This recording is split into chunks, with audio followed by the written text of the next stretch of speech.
আসসালামু আলাইকুম। বিএনপির ব্যাপারে সবার একটি ধারণা ছিল যে তারা দ্রুত নির্বাচন চায় অন্তর্বর্তী সরকারের কাছে। এমনটা ধারণা করাই স্বাভাবিক, কেননা নির্বাচন দেওয়া মানেই হচ্ছে বিএনপি নিশ্চিতভাবে ক্ষমতায় আসবে, এই ব্যাপারে কোনো সন্দেহ নেই, বিপুল সংখ্যাগরিষ্ঠতা নিয়ে। কিন্তু ক্ষমতার চেয়ে যেই পরিমাণ ষড়যন্ত্র চক্রান্ত হচ্ছে এবং বিজয় নস্যাতের যেই কর্মকাণ্ডগুলো হচ্ছে দেশে এবং বিদেশে, সেই বিষয়গুলো নিয়ে বিএনপি দারুণভাবে উদ্বিগ্ন এবং সেই বিষয়টি ফয়সালা তারা করতে চায় অন্তর্বর্তী সরকারকে দিয়ে। কি সেই চক্রান্ত? এক চক্রান্ত হচ্ছে দেশের ভেতরে হিন্দু কার্ড বা হিন্দুদেরকে ঢাল করে আওয়ামী লীগ সংগঠিত হওয়ার চেষ্টা করছে। তারা খুব দ্রুত বেগে সংগঠিত হয়ে 15ই আগস্টে তাদের একটা শক্তি জানান দেওয়ার চেষ্টা করছে, যেই কারণে বিএনপি সহ বিরোধী দলগুলো উদ্বিগ্ন। অন্যদিকে সারা দেশে হিন্দুদের ব্যানারে বেশ কিছু সমাবেশ হচ্ছে। এই সমাবেশগুলোকে ভারতীয় কোনো কোনো চ্যানেল প্রজেক্ট করার চেষ্টা করছে যে এগুলো হচ্ছে আওয়ামী লীগের সমাবেশ। স্বাভাবিকভাবে একটি বিভ্রান্ত এবং একটি ভ্রান্তি তৈরি হয়েছে যে তাহলে কি আওয়ামী লীগের সেই জনপ্রিয়তা আছে? তাহলে কি আওয়ামী লীগকে হটিয়ে ছাত্র জনতা ভুল করেছে? ভারত কি মদদ দিচ্ছে পেছনে?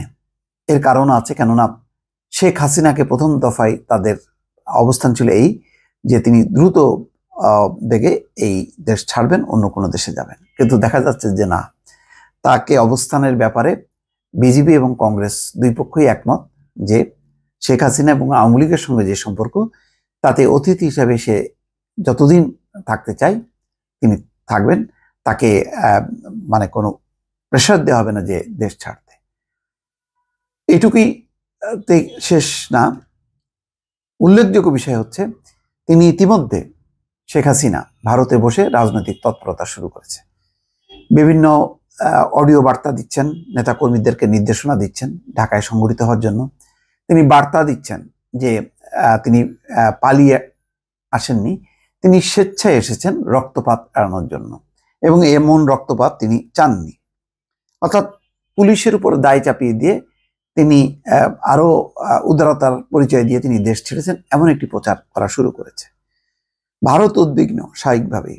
তার সবচেয়ে হাতের একটি বন্ধু দেশ, তার একটা মিত্র দেশ সীমান্ত সংলগ্ন, যেটি নিয়ে তার এত উদ্বেগ উৎকণ্ঠা, এত ছাড়। বাংলাদেশে ভোট ছাড়া নির্বাচন হচ্ছে, সেই নির্বাচনেও আওয়ামী লীগের সমর্থন দিয়ে আসছে যে দেশটি, সেই দেশটি আবার এই যদি আওয়ামী লীগকে পুনর্জীবিত করার করে যদি আবার তার আগের অবস্থানে ফিরে আসতে পারে, ফলে ভারতেরও এখানে একটা ইন্ধন আছে বলে বিএনপি মনে করছে। সেই কারণে আজকে প্রধান উপদেষ্টা প্রফেসর ডক্টর মোহাম্মদ ইউনূসের সঙ্গে বৈঠকে তিনি নির্বাচনের প্রসঙ্গ আনেননি। বিএনপি নেতারা নির্বাচন নিয়ে চাপ দেননি, বরং শেখ হাসিনার বিচার, চক্রান্ত নস্যাৎ করা এবং দেশের যেই কিছু ঘটনাগুলি হচ্ছে হিন্দুদেরকে ঢাল করে সংগঠিত হওয়ার চেষ্টা, গোপালগঞ্জের ঘটনা বলি, যে সেনাবাহিনীর গায়ে হাত তোলা, সেই বিষয়গুলি কিন্তু সামনে আনছে এবং এইগুলির ব্যাপারে দ্রুত